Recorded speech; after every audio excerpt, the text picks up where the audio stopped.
And our Bible reading this week is in Ephesians chapter 5. So we're continuing to make our way Through the book. through the latter part of the letter, yes. Right. And so, if you see Ephesians, I think we talked about this in one of the segments as these two big pieces, sort of heavy theological stuff at the front end, and then kind of the Right. practical stuff at the back end. It's not surprising we're looking here at the end at these Right.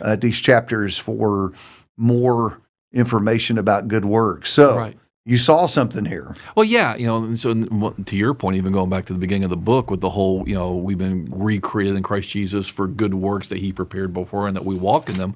So the book you would expect would elaborate on that. And so that's why we're spending so much time in this book. Chapter 5, a couple of things, go on here. Number one, there's just some more contrast in the first part of the chapter between some of the stuff we're not supposed to be doing.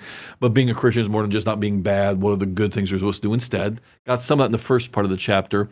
But then in particular, the end of chapter 5 and into chapter 6, next week's reading, we have the idea of good works in relationships. Husbands and wives will be here at the end of chapter 5. And that's an angle I think a lot of people don't think about. Absolutely. We think about good works as doing things outside of our family. Right. And I don't know. Works of service for others. Who when you think about good works, your first thought is, that's something I do within my family, in the husband-wife role, parents and children. Right. That's right. All of these relationships have, God has given a design to them, and part of doing good works that God has prepared beforehand that we should walk in them is to fulfill these roles in ways that God intended, whether it's husbands and wives, parents, children, so forth. So that's big picture how we got to this point. And I think that is really, really critical for families to think about, and maybe it would be healthy for some family discussion over the course of the week. And that is the importance of making sure these good works are present in your family. Right. Because you and I know from the years we've been talking to folks struggling in their families, it is typically not just the destructive behaviors that are present, but the absence of the good, healthy, good works toward each other. Right.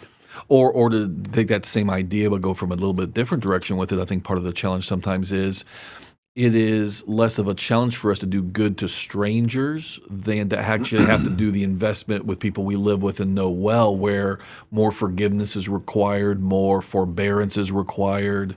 And so there's more of a demand on us in the commitment of relationships than with those outside our families, our marriages, what have you.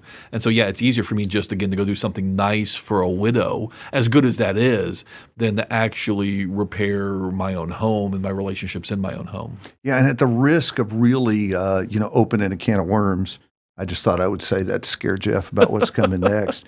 It seems to me that, as we've said before, the list is not random. No. Think about what he says about husbands and wives. It seems to me that he selects what could arguably be said are the two greatest and most difficult contributions: subjection on the part of a wife and nurturing love on the part of the husband. I think two of the hardest good works to do in marriage. Right.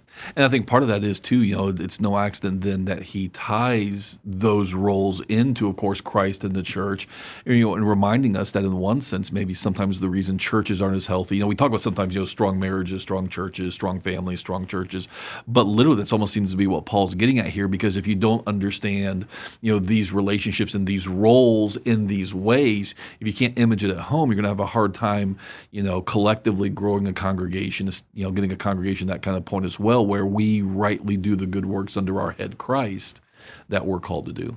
The other thing that really caught my attention looking at chapter 5 is this segment just before that in verses 15 through 21, where you have this sort of contrast between folly and wisdom. And so it isn't just an issue of, hey, give me a list of good works. Really, underneath that is this choice about life. Am I going to be wise in how I walk and use my time truly productively, or am I going to be foolish? And so at the end of the day, even taking that down to what we said about how we live in our marriages, we can choose the path of the fool and listen to the world and create a disaster, or we can choose the path of wisdom. So I like how he leads into that with that choice between wisdom and folly Right. and the challenge to be careful about how we walk. Right. And along that line, even just stepping a step back, I mean, that's also the same passage where we famously get one of our proof texts for no instrumental music, as important as that point is. But again, the idea is that we are to be positively doing something with ourselves, rather than being drunk with wine, filled with worldly passions and excesses. Again, these are the good works. We are to be intentionally redeeming the time of our lives by worship, by rightly relating to other people, submitting to one another out of the reverence of Christ as part of the end of that list, verse 21, that includes speaking to one another in psalms, hymns, and spiritual songs, ironically, that all of these things go under that larger concept. It might be a good idea to go ahead and let yourself run into chapter 6 as well, Yeah. and take a peek at some of the family stuff as he speaks to fathers and children there at the beginning of 6, and generally just make the coming week a really good opportunity to think about good works within the family. We hope the reading will be a blessing to you this week.